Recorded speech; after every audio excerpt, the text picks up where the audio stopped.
ओम सच्चिदानंद रूपाय विश्वोत्पत्त्यादिहेतवे तापत्रय विनाशाय गोविंदाय नमो नमः। कृष्णाय वासुदेवाय हरये परमात्मने प्रणताक्लेशनाशाय गोविंदाय नमो नमः।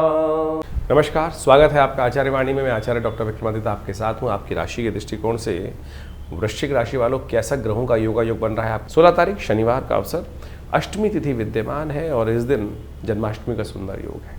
शनिवार के दिन जन्माष्टमी पड़ रही है और ये शनि का संबंध बहुत सारे लोगों को पता नहीं है कि किस प्रकार से भगवान कृष्ण के साथ है। ज्योतिष के दृष्टिकोण से तो कहा जाता है कि शनिवार को जन्माष्टमी जब पड़े तो शनि को मनाने का बहुत सुंदर दिन बन जाता है। लेकिन कई बार भ्रांति होती है कि शनि जन्माष्टमी है कब, तो इस बार तो कोई भ्रांति है नहीं। संपूर्ण प्रकार से तिथियों का निर्णय देखें तो बड़े शाही स्मार्ट हों, चाहे वैष्णव हों, चाहे बहुत अलग अलग संप्रदाय के लोग हों, उनके लिए ये दिन बड़ा श्रेष्ठ बन रहा है। 16 अगस्त को इस बार जन्माष्टमी का सुंदर योग बन रहा है और जन्माष्टमी का योग ग्रहों के दृष्टिकोण से इस बार सबके लिए स्मार्ट वैष्णव सब लोग शनिवार को कोई मतभेद नहीं रहेगा। आमतौर पे बहुत सारे मतानुसार कई बार मतभेद उत्पन्न हो जाते हैं कि हम हमारे आचार्यों के अनुसार से इस योग में माना जाए, इस योग में माना जाए। लेकिन इस बार यदि पंचांग को देखा जाए तो बहुत सारे द्वंद्वों को करने की ज़रूरत ही नहीं है। अष्टमी उदया तिथि के रूप में विराजमान है 16 तारीख को, और उसके साथ साथ सुबह रात्रि के समय जिस वक्त भगवान का जन्म माना जाता है उस समय वृषभ लग्न भी उपस्थित हो ही जाएगी। और साथ साथ चंद्रमा भी विशेष तौर पर यदि देखा जाए तो वृषभ राशि में ही उस दिन उच्च के विराजमान होकर रहेंगे। और इसके साथ साथ एक बात ग्रहों का योग और भी बड़ा सुंदर ये बन रहा है कि रोहिणी नक्षत्र वो भी रात्रि के अंतिम पहर में जाकर भोर काल से पहले उपस्थित होने के योग बना लेगा। दिल्ली के पंचांग के अनुसार से देखें तो बहुत सारे ग्रहों का योग इसी प्रकार से बन रहा है। तो क्या स्मार्थ, क्या वैष्णव, क्या संप्रदाय, समस्त लोगों के लिए ये सुंदर तिथि है। भगवान सुंदर का अभिषेक करें, भगवान का विशेष तौर पर पूजन करें। ओम नमो भगवते वासुदेवाय पुरुष सूक्त के द्वारा भगवान को सुंदर रूप से स्नान कराएं और उनका पूजन करें। षोडश विधि के अनुसार से षोडश जो हमारे पूजा पाठ के तरीके हैं उन सब के द्वारा सहस्रसी रेखा पुरुखा सहस्राक्ष सहस्रपात सभो में गंग सर्वात्पित्वात्रोतिष्ठ, इसी के द्वारा भगवान का अभिषेक दूध से, दही से, समस्त पंचामृत से भगवान का अभिषेक कराकर भगवान को वस्त्र अलंकृत करते हुए सुंदर रूप से भगवान का स्तवन करना। कहा जाता है कि आप कुछ और करें ना करें, कम से कम भगवान की जन्माष्टमी के अवसर पर भाद्रपद मास के कृष्ण पक्ष की अष्टमी के दिन अवश्य उपवास रखें। उपवास रख के भगवान का सुंदर रूप से संकीर्तन करें, पूजन करें, भगवान का अभिषेक करें, हरिनाम का संकीर्तन करें। और केवल इसी से आपके अनेक जन्मों के कष्ट जो हैं वो कट जाते हैं। उपवास रखिए। उपवास का मतलब केवल भूख हड़ताल नहीं होता है। आजकल बहुत सारी समस्याएं क्या हो गई, उपवास लोग करने की जहाँ बात की जाती है तो खाना पीना छोड़कर बैठ जाते हैं। उपवास का मतलब कतई भूख हड़ताल नहीं है। व्रत का मतलब कुछ और है। व्रत का मतलब तो विशेष तौर पर कुछ लोगों ने ऐसा बना दिया कि भैया आज भोजन नहीं करेंगे। मुझे वो बताइए, मैं सीधी तरह से उपवास करनी बहुत अच्छी, व्रत करना एक बहुत बढ़िया सिद्धांत है। खाना भी ना खाएं तो ठीक है, विश्राम मिलना चाहिए। लेकिन एक बात, छोटी सी बात समझने की आवश्यकता है। आपका बच्चा यदि सुबह से लेकर शाम तक कोई बात कर रहा हो, अपन ये चाहिए, पिताजी ये चाहिए, माताजी ये चाहिए, और सुबह से लेकर दोपहर तक, रात तक खाना ना खाए, तो मुझे एक बात बताएं, क्या माता पिता प्रसन्न होंगे? या माता पिता विशेष तौर पर उनका खून नहीं चलेगा कि बच्चा खाना नहीं खा रहा है, और भगवान आपके माँ बाप प्रसन्नता से अपने जीवन यापन कर पाएंगे? नहीं कर पाएंगे। तो शास्त्र में कुछ भ्रांतियां उत्पन्न हो गई हैं। लोगों ने भूख हड़ताल को व्रत मान लिया है। व्रत का वास्तविक अर्थ जो है वो है उपवास।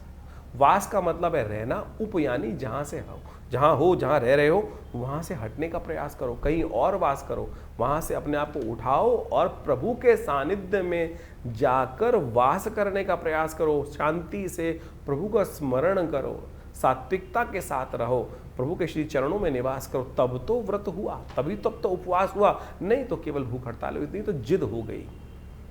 आपको खाली खाना ना खाना भी एक प्रकार से उपव्रत कहा जा सकता है। लेकिन कुछ कालांतर में ऐसी भ्रांति उत्पन्न हो गई है बहुत सारी चीज़ों ने कि भूख हड़ताल, पेट को कुछ नहीं देना, उसी को हम व्रत मान के बैठ गए हैं। लेकिन और उस दिन एक समझे कि जिस दिन खाना नहीं खाया, कुछ नहीं किया, उस दिन क्या होगा, और बाहर की चीज़ सब खा लेंगे। कुट्टू के आटे से लेकर पता नहीं क्या क्या, पकौड़ी, चाट पकौड़ी इत्यादि समस्त खाने की व्यवस्था बना लेंगे। तो फिर वो क्या हुआ, फिर तो वो कुछ और ही हो गया ना। इस व्रत में हरिनाम का संकीर्तन, जागरण, भगवान के नाम का जप, भगवान के क्रियाकलाप जो हैं उनकी कथाएं पढ़ना, उनकी कथा सुनना, उनके मंत्र का जप करना, दान पुण्य करना, सात्विकता का से जीवन निर्वाह करने का प्रयास करना, और विशेष तौर पर मनसा वाचा कर्मणा प्रभु के नाम का संकीर्तन करना, ये तो हुआ उपवास। तो अब आप देख लीजिए आप क्या कर रहे हैं। तो परमात्मा की कृपा प्राप्त करने के लिए फिर कहते हैं लोग संकट नहीं हरे, कष्ट नहीं हरे, तो ऐसे में कष्ट कहाँ हरेंगे। तो इसलिए इस बात को समझें कि इस जन्माष्टमी पर हम भगवान का षोडशोपचार पूजन करें। हमने विवेकानंद योगाश्रम में इस दिन विशेष भगवान का पूजन रखा है शाम के समय, जो करीब करीब यज्ञ के साथ आरंभ होगा और भगवान के पूजन के साथ सुंदर व्यवस्था बनेगी। भगवान को विशेष तौर पर षोडशोपचार पूजन कर कर उनका विभिन्न प्रकार से विभिन्न औषधियों से उनका अभिषेक रहेगा, भगवान का पूजन रहेगा, भगवान के नाम का संकीर्तन रहेगा, कीर्तन पूजा पाठ सबकी व्यवस्था है। आप अवश्य भगवान के नाम के संकीर्तन में उस दिन पधारें आश्रम पे, विवेकानंद योगाश्रम में।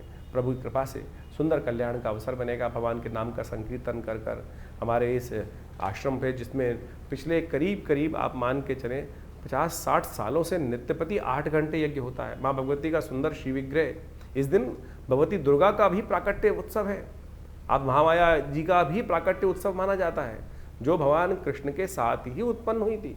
भगवती दुर्गा की उपासना इस दिन विशेष तौर पर की जानी चाहिए, और भगवान दुर्गा के साथ साथ भगवान कृष्ण की सुंदर उपासना कर कर इस संसार में शांति स्थापित करने के लिए, कष्टों को निवारण करने के लिए, बिना भगवती की, बिना शक्ति की उपासना किए बिना भगवान की कृपा नहीं होती। तो इसलिए सुंदर रूप से आप अपने कार्यक्रमों में, यज्ञ में सम्मिलित हों। भगवान के नाम के संकीर्तन में हम विशेष रूप से कार्यक्रम रख रहे हैं, तो आप अवश्य अपना स्थान आरक्षित कर कर इस कार्यक्रम में सम्मिलित हो सकते हैं। तो वृश्चिक राशि वालों, जन्माष्टमी का सुंदर महत्व के साथ साथ आपको ये भी समझना चाहिए कि आपके लिए कौन से खास उपाय हैं जिनको आप करने हैं। इस दिन अष्टमी है, तो अष्टमी के दिन तो भगवान कृष्ण की उपासना होनी ही चाहिए, लेकिन साथ साथ दुर्गाष्टमी भी होती है। इस दिन महामाया जी की पूजा करने का विधान शास्त्र में विद्यमान है। और आपकी राशि के दृष्टिकोण से इस वक्त देखें तो शनि महाराज आपकी राशि में कहीं ना कहीं बुद्धि भाव में चलते हुए बुद्धि को भ्रमित करने के कई बार योग बना देते हैं। तो ऐसे में इस दौरान शनि आपको प्रसन्न ना करें, पूरे वर्ष आपके लिए कष्ट निवृत्ति करने का योग बनाते रहें, तो आप शक्ति और कृष्ण दोनों की उपासना करने का प्रयास करें। या देवी सर्वभूतेषु मातृरूपेण संस्थिता नमस्तस्यै नमस्तस्यै नमस्तस्यै नमो नमः, इस मंत्र का यथाउच्च भाव से जप करने का प्रयास करें। गोंद के बनी हुई मिठाई भगवान को अर्पित करने का प्रयास करें। भगवान कृष्ण की उपासना करते हुए हमारे यहाँ आयुर्वेद का ध्यान रखा गया है। आपकी राशि में जिस प्रकार से आयुर्वेद औषधियों का शास्त्र में वर्णन मिलता है, उसको भी समझना चाहिए आपको। शनि की निवृत्ति के लिए, शनि के कष्टों को दूर करने के लिए गोंद के जो तिल वाले लड्डू होते हैं उनको बनाकर भगवान को उनको भोग लगाने का प्रयास करना चाहिए। वो शनि के नेगेटिव प्रभाव को भी ठीक करने का रास्ता आपकी राशि में बनाएंगे, और साथ साथ बहुत सारे और भी कष्टों को निवृत्ति करने का रास्ता देंगे आपके लिए। कृष्ण को इस दौरान विशेष तौर पर आप अवश्य अर्पित करें मोरपंख। शनि का संबंध मोरपंख के साथ बहुत बढ़िया तरीके से होता है, और कहा जाता है कि भगवान को जब नज़र लगती थी तो उससे बचने के लिए ही भगवान को मोरपंख अर्पित किया उनकी माता जी ने। तो ऐसे में कोशिश करें उस मोरपंख को अवश्य भगवान को अर्पित करने का प्रयास करें। तो आपकी राशि के दृष्टिकोण से गोंद से बने हुए लड्डू भगवान को अर्पित कर कर उनका विशेष तौर पर पंचामृत से स्नान करा के उस चरणामृत को ग्रहण करें। कहा जाता है अकाल मृत्युहरणम सर्वव्याधि विनाशनम विष्णु पादोत्कम पित्वा पुनर्जन्म न विद्यते। तो इस बात को ध्यान रखते हुए कार्य करना चाहिए। भगवान का जितना बढ़िया सुंदर स्तवन करोगे उतना कल्याण आपके लिए योग बनते दिखाई देंगे। भगवान कृष्ण की जन्माष्टमी आपके लिए बहुत शुभ हो।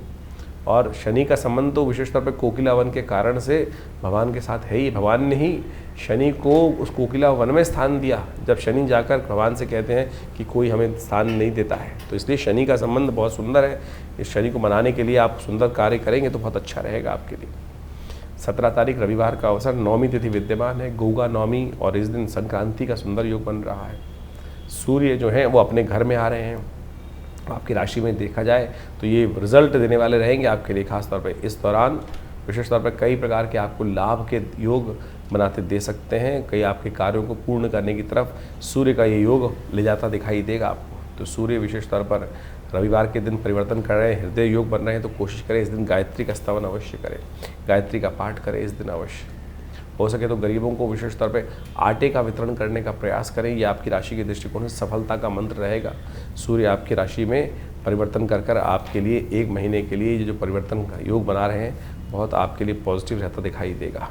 18 तारीख सोमवार का अवसर है, दशमी तिथि विद्यमान है और इस दिन ग्रहों का योगा योग जो बन रहा है वो आपके लिए, आपकी राशि के दृष्टिकोण से देखा जाए तो वो आपके लिए कई मामलों में अच्छा योग बनाएगा। बृहस्पति के साथ चंद्रमा का विराजमान हो जाना 3 दिन के लिए ये कई मामलों में पॉजिटिव रहता दिखाई दे रहा है, लेकिन कई बार बंधन में फंसा देता है। तो नए काम जो आरंभ कर रहे हैं उस समय एक बात ध्यान रखिएगा, जो कागज़ वागज साइन करें उसमें कहीं कोई गलती ना रहे, इस बात का ध्यान रखते हुए कार्य करें कुछ, तो वो अच्छा रहेगा आपके लिए। भगवान शिव की सुंदर उपासना करें, सोमवार का दिवस है, दूध से भगवान का अभिषेक करना आपके लिए कल्याणकारी साबित होगा। 19 तारीख मंगलवार का अवसर, एकादशी तिथि, अजय एकादशी का योग, गजकेसरी योग आपकी राशि में बना हुआ है।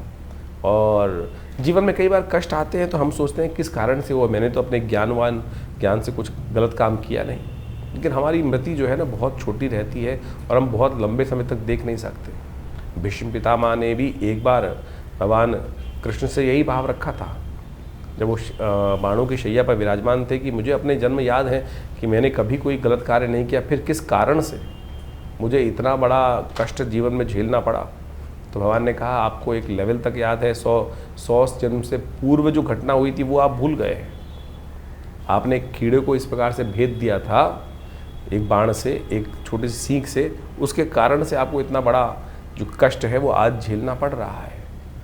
तो अजय एकादशी वो तिथि है कि जब हम पूर्व अर्जित कर्म जो है उन दोषों से भी निवृत्त हो जाते हैं। कहा जाता है इस दिन विष्णु सहस्त्रनाम का पाठ करना, भगवान का अभिषेक करा के चरणामृत ग्रहण करना, ओम नमो भगवते वासुदेवाय इसका स्तवन करना, व्रत रहना, यही सबसे श्रेष्ठ उपाय है। करके आप पूर्व कर्म में जो भी दुष्कर्म हुए हैं पूरे जीवन में उनसे निवृत्ति की तरफ जा सकते हैं। 20 तारीख बुधवार का दिन, द्वादशी तिथि विद्यमान है और ग्रहों का परिवर्तन का योग बन रहा है। वो परिवर्तन का योग आपके लिए बहुत अच्छा पॉजिटिव रिजल्ट लाएगा, चिंता मत करो और कर्म को सही दिशा में करने का प्रयास करो। इस दिन बुध प्रदोष है, थोड़े बुध महाराज जो आपकी राशि में जिस प्रकार का योग बना रहे हैं वो बहुत सुंदर योग बनने वाला है। अब शनि शुक्र के साथ बुध की युति हो जाएगी, सूर्य आगे निकल चुके हैं, उदित होते हुए बुध शुक्र के साथ विराजमान होकर महालक्ष्मी योग, साथ में चंद्रमा का युति कुछ दिन रहेगी, तो ये कहीं ना कहीं बड़े पॉजिटिव रिजल्ट्स लाने के योग बनाएगी देव कृपा से। इस दिन गोवत्स द्वादशी भी है और साथ साथ बुध प्रदोष भी है, क्योंकि शाम को त्रयोदशी आ जाएगी, तो हो सके तो गाय के बछड़े को गुड़ इत्यादि खिलाएं, आपकी राशि के दृष्टिकोण से बड़ा अच्छा रहेगा। और साथ साथ हो सके तो शाम के समय भगवान का अभिषेक विशेष तौर पर आप विजया रस से, भंग के रस से करने का प्रयास करें, भगवान प्रसन्न होंगे, आशीर्वाद देंगे और बुद्ध का पॉजिटिव रिजल्ट आपको प्राप्त। तो ग्रहों का योगा योग आपने समझा, इस वक्त भाद्रपद का महीना चल रहा है और भाद्रपद के महीने में जो ग्रहों का योगा योग परिवर्तन का योग बनाएगा वो तो आपके समक्ष है ही है, लेकिन एक विशेष योग बन रहा है कि इस भाद्रपद में 5 रविवार का योग बन रहा है और इस बार राजा भी सूर्य ही हैं, पूरे जो विश्व के राजा है, संवत के राजा हैं, और उसके दृष्टिकोण से यदि ग्रहण प्रभाव देखा जाए तो इस बार पूरे विश्व में अच्छी खासी वृष्टि के योग बन रहे हैं और वो इतनी ज़्यादा हो गई है, कई जगह लोग परेशान भी हो गए, त्रस्त भी हो गए हैं। और इस बार 5 रविवार का योग भाद्रपद में जो दिखा रहा है वो वास्तविक तौर पर एक बात को भी इंगित करता है कि जो इस वक्त भयावह पूरे विश्व में पानी की त्रासदी चल रही है, अतिवृष्टि होने के योग बन गए हैं, उससे कहीं ना कहीं अब कुछ ना कुछ रास्ता, बचाव का रास्ता बनता भी दिखाई देगा। लेकिन ये कहीं ना कहीं प्रकार से जो भाद्रपद महीने में यदि 5 रविवार पड़ जाए तो एक बात कही जाती है, युद्ध की आशंका, युद्ध की अफवाहें, कहीं ना कहीं मतभेद बहुत ज़्यादा कहीं ना कहीं संसार में बढ़ जाते हैं और कहीं ना कहीं आपस में मनभेद भी होने लगते हैं। इस वक्त विश्व में जिस प्रकार से जो योगा योग बन रहा है वो कहीं ना कहीं आपदाओं का संकेत भी देता दिखाई दे रहा है।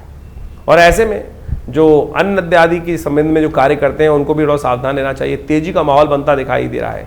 विभिन्न अन्न के क्षेत्र जितने भी हैं, खाद्य पदार्थ जितने हैं, गेहूँ इत्यादि, चावल इत्यादि और बहुत सारी और भी जितनी चीज़ें हैं, उन सब में कहीं ना कहीं जो अतिवृष्टि के कारण से जो योग बनते दिखाई दे रहे हैं वो कहीं ना कहीं महंगाई को बढ़ाने की तरफ योग बनाते दिखाई दे रहे हैं। ऐसे में आपकी राशि के दृष्टिकोण से जो योग बन रहे हैं वो आपने अच्छे समझें। ग्रहों के प्रभाव को जितने जल्दी हम समझ लें और उसके अनुसार से अपने जीवन में सही रास्ता पकड़ लें, ये ज्योतिष का चमत्कारिक प्रभाव है। देखिए, जो सूर्य है वो हर एक स्थिति में एक सही निकलता है, लेकिन हर व्यक्ति पर उसका प्रभाव अलग अलग होता है। ग्रहों का ये परिवर्तन जो योग बनाते हैं, इन सब का प्रभाव सूक्ष्म दृष्टिकोण से हर व्यक्ति को समझ में आना चाहिए। ज्योतिष के दृष्टिकोण से बड़ा सूक्ष्म अन्वेषण है। तो आपकी जन्मपत्री, आपका जो भाग्य है वो हर व्यक्ति का अलग है। कहीं ना कहीं उस भाग्य पर किस प्रकार का योग बनेगा, ग्रहों का परिवर्तन क्या प्रभाव डालेगा, हर व्यक्ति पर अलग प्रभाव डालता है। एक ही क्षेत्र में रहने वाले, एक ही घर में रहने वाले, यदि हम देखें कि क्या परिवर्तन एक जैसा ही होगा सबके लिए? नहीं, बिल्कुल नहीं होगा। किसी के लिए अच्छा, किसी के खराब। एक ही घर में रहने वाले जो 8, 5, 6 जातक हैं, उन सब पर भी ग्रहों का प्रभाव अलग अलग होता है। तो ऐसे में उस परिवर्तन का प्रभाव आपके ऊपर क्या हो रहा है, राशि के दृष्टिकोण से तो आप समझ ही रहे हैं, लेकिन आपकी जन्मपत्री, आपका जन्म समय, आपका भाग्य बिल्कुल बहुत सारी चीज़ों को बताने में रास्ता बता सकता है। तो ज्योतिष विज्ञान बड़ी सूक्ष्म दृष्टिकोण से देखने की चीज़ें हैं और हम बहुत सारी चीज़ों को समझने का प्रयास करते हैं। बड़ा शोध संस्थान चलाते हैं पिछले करीब 50 सालों में।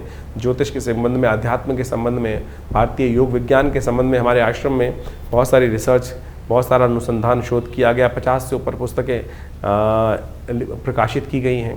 सदगुरु आचार्य श्री केशव देव जी के महाराज के सानिध्य में रहकर हमने बहुत सारे विभिन्न भारत की पराविद्याओं के ऊपर कार्य किया, चाहे वो मंत्र विज्ञान है, चाहे वो यज्ञ विज्ञान है, चाहे वो कर्मकांड है, योग की सहस्त्रों शाखाएं हैं, और उन सब के ऊपर मुद्रा विज्ञान इत्यादि बहुत सारे अलग अलग विषयों के ऊपर बहुत सारा शोध अनुसंधान करके चीज़ों को समझने का हमने प्रयास किया। और आप समझें, ज्योतिष एक ऐसा विषय है कि जिसके द्वारा आप बहुत सारे कार्यों का निदान भी कर सकते हैं, डायग्नोज कर सकते हैं। बीमारियों के संबंध में भी जो आयुर्वेद के साथ साथ ज्योतिष को साथ साथ चलाया गया था। आज जो समाज में जो आयुर्वेद का या चिकित्सा विज्ञान का भाव है, वहाँ ज्योतिष के एक पार्ट को निग्लेक्ट कर दिया गया है। अरे ज्योतिष पूरी तरह से डायग्नोज पर ही है, आपके ग्रह बदले और वो कहीं ना कहीं कौन सा रोग उत्पन्न करेंगे, किस प्रकार से बीमारी का रास्ता बनाएंगे, ये भी ज्योतिष के अंदर बहुत अच्छे से, अगर समय खराब चल रहा है, किस प्रकार से कौन से मंत्र को जप कर कर, कौन सी मुद्रा का प्रयोग करके, कौन सी औषधि कब आपके लिए अच्छी अनुरूप रहेगी, कौन सी औषधि कब कार्य नहीं करेगी, ये भी ज्योतिष विज्ञान के माध्यम से आप बहुत अच्छे से समझ सकते हैं, कार्यों को कर सकते हैं। हमने इसके ऊपर बहुत अच्छे से चीज़ों को समझने का प्रयास किया। बहुत सारी चीज़ें हम समय समय पर आपके बहुत सारे अपने इन कार्यक्रमों के माध्यम से आपके समक्ष रखते भी आए हैं। तो आप ज्योतिष विज्ञान को सही रूप समझने का प्रयास करें। विडंबनाएं, बहुत सारी लोग आपके मन में ऐसे भाव डालने का प्रयास करेंगे कि सब कुछ भी सत्य नहीं है। अरे नहीं, एक एक चीज़ सत्य है, एक एक चीज़ का प्रभाव है। इसको आप समझें। हमारे ऋषि मुनियों ने हजारों लाखों पुस्तकें, लाखों अनुसंधान हमारे समक्ष उपस्थित किए हैं। हर ऋषि, करोड़ों ऋषि हुए आज तक हो चुके हैं, और उन सब ने अपने शोध हमारी भारतीय संस्कृति में जगह जगह बताए हैं, और लोग उसका प्रभाव देखते भी आए।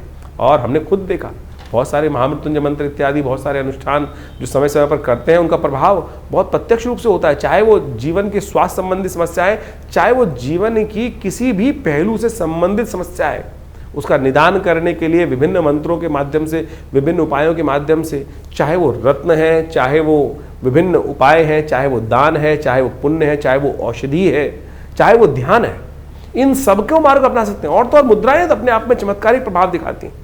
ये शरीर के जो विभिन्न भागों के द्वारा योग और विभिन्न मुद्राओं का उपयोग किया जाता है। जैसे किसी का बृहस्पति खराब है तो ये ज्ञान मुद्रा का नित्यप्रति अभ्यास करें, देखें, किसी और चीज़ की आवश्यकता ही नहीं पड़ेगी। शनि यदि खराब चल रहा है, शनि का दुष्प्रभाव बहुत ज़्यादा जीवन में हो रहा है, तो यदि नेगेटिव प्रभाव है तो इसको इस मुद्रा के द्वारा, शून्य मुद्रा का उपयोग करते हुए, शनि की मुद्रा का उपयोग करते हुए यदि मंत्र जप किया जाए, कुछ भी उसका नित्य प्रति इस मुद्रा का अभ्यास किया जाए, तो उससे भी बहुत ज़बरदस्त प्रकार से आपकी समस्याओं को ठीक करने में रास्ते मिलते हैं। तो ऐसे बहुत सारी चीज़ें हैं, बहुत सारे मार्ग हैं जिनको आप समझेंगे तो बहुत अच्छे से रास्ता बनता दिखाई देगा, कष्टों को निवारण करने का योग बनता दिखाई देगा। और इन सब चीज़ों को हमें अच्छे से समझ लेना चाहिए। बहुत सारे लोग, ये कहानियाँ नहीं है, पुराण इत्यादि में जो रहस्य बताए गए हैं वो कतई किसी प्रकार भी कहानियाँ नहीं है, लेकिन उनके पीछे उसका आदि भौतिक, आदि दैविक रहस्य छुपा हुआ है। उन रहस्यों को हमको समझना चाहिए। अभी सावन का महीना समाप्त हुआ, सावन में भगवान का जैसे हम रुद्राभिषेक करते हैं, रुद्राभिषेक करते हुए भगवान पर विभिन्न प्रकार से भगवान को स्नान कराया जाता है, कभी दूध से, कभी दही से, कभी भस्म से। भगवान के ऊपर बिलपत्र चढ़ाए जाते हैं, दूर्वा चढ़ाई जाती है, भंग चढ़ाई जाती है, और तो और वो आक के पत्ते चढ़ाए जाते हैं, धतूरे के पत्ते चढ़ाए जाते हैं। यदि इनको वैज्ञानिक तौर पे आप देखने का प्रयास करेंगे तो इन सब के माध्यम से आप समझे, घास को चढ़ाकर भगवान के ऊपर चढ़ाने का कारण क्या है? उसका मंत्र है कांडात कांडात प्रोहंती। भगवान के ऊपर चढ़ाते हुए इस मंत्र को कहा जाता है। औषध विज्ञान के अनुसार से आपके जो बहुत सारी बीमारी को ठीक करने के लिए, पेट संबंधी बीमारियों को ठीक करने के लिए ये बहुत दिव्य औषधि है। जो घास के ऊपर 3 जो अंकुर दूर्वा अंकुर होते हैं। कहा जाता है गणेश जी एक बार बीमार हो गए थे और ऋषियों ने 108 दूर्वा अंकुर अभिमंत्रित कर कर गणेश जी को दिए, उससे उनको स्वास्थ्य में लाभ प्राप्त हुआ। इसी प्रकार से विभिन्न जो चीज़ें हमारे क्रियाकलाप कर्मकांड के सिद्धांत से भारतीय संस्कृति में बताई गई हैं, पुराण इत्यादि में चीज़ों में बताए गए हैं, वो सब के सब क्रियाकलाप बहुत रहस्यपूर्ण हैं, परम वैज्ञानिक हैं। औषधीय दृष्टिकोण से भी उसको अच्छे से समझा जा सकता है। तो आप इन सब को समझें। हम समय समय पर आपकी राशि के दृष्टिकोण से बहुत सारी चीज़ें बताते हैं, लेकिन जन्मपत्री भी उसका बहुत विशद विषय है और वृहद विषय है। साथ साथ आपके हाथ की रेखाएं, मस्तिष्क की रेखाएं और ये सब का सब शरीर की जो विभिन्न आकृति विज्ञान है, वो ज्योतिष के अनुसार समुद्र शास्त्र के माध्यम से इन सब रहस्यों को अच्छे से समझकर हम जीवन में उत्थान की तरफ आगे चलें। और भारतीय संस्कृति परम बहुत सुंदर रूप से उपस्थित किए गए इन सब रहस्यों को, तो आप यदि इन सब चीज़ों को समझेंगे तो बहुत बढ़िया आपके लिए बहुत सारे विषयों को अच्छे से हम बताएंगे। आश्रम से द्वारा जो प्रकाशित पुस्तकें हैं वो आप हमारी वेबसाइट पे जाके देख सकते हैं। mudrasforhealing.com वेबसाइट है हमारी, acharyavikramaditya.com वेबसाइट है हमारी, vivekanandnaturecure.com ये भी हमारे आश्रम की ही वेबसाइट है और यहाँ पर हमारे आश्रम की समस्त गतिविधियों को समय समय पर हम बताते रहते हैं। बहुत सारे विभिन्न कार्यक्रम आश्रम पे समय समय पर चलते रहते हैं और इन सब विषयों को आप अच्छे से समझकर और इन सब से आश्रम से जुड़ें। और स्वागत है आप सबका हमारे यहाँ जो नित्य प्रति कार्यक्रम होते ही हैं। रविवार को विशेष कार्यक्रम में, यज्ञ में आप सब लोग सम्मिलित हो सकते हैं। सुबह 8 बजे से लेकर करीब करीब 10 साढ़े 10 बजे तक भंडारे के साथ बड़ा यज्ञ और स्वाध्याय इत्यादि का कार्यक्रम चलता है हर रविवार को। और आप सब अपने विषयों को लेकर आश्रम पे उपस्थित होंगे तो हम अवश्य जो भी भगवान की कृपा से रास्ता बनेगा अवश्य आपके साथ बनाएंगे। जीवन में कल्याण का मार्ग प्रशस्त हो, आप सबको आशीर्वाद, कल्याण हो, भगवान का कृपा आपके साथ हमेशा बनी रहे।